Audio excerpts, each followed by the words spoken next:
In this example, I need to determine whether each of the following represents a function, and I have to circle my answer. Is it a function, yes or no?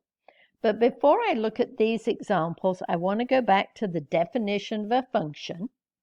So a function is a relation in which each member of the first set, called the domain, corresponds to exactly one member of the second set, called the range.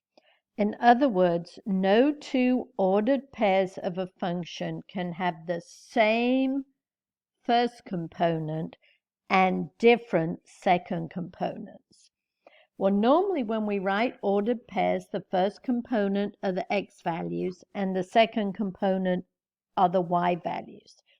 So basically, this says I cannot repeat my x with a different y. So now let's go back and look at our examples. And let's check the x values on this first example. I have -5, -2, 0, and 8. Are any of those x values repeated? No. So I do not have any x values that are repeated with different y values. Therefore, this has to be a function.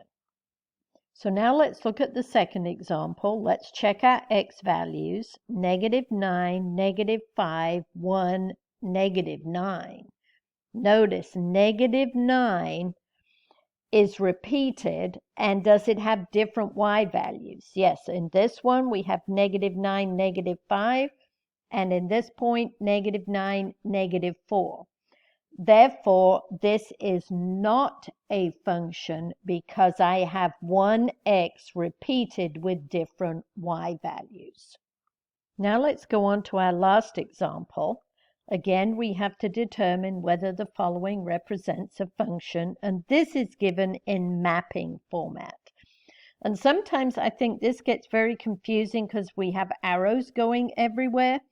So it's often easier to convert it into sets of ordered pairs.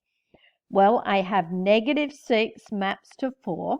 So that gives me the ordered pair -6, 4. -1 maps to -5. So I have -1, -5. But now you can see -1 also maps to 9. So -1 goes with 9. And I don't need to go on any further because, as you can see, my x value of -1 is associated with two different y values. That's not allowed to repeat an x with different y values. Therefore, this is also not a function.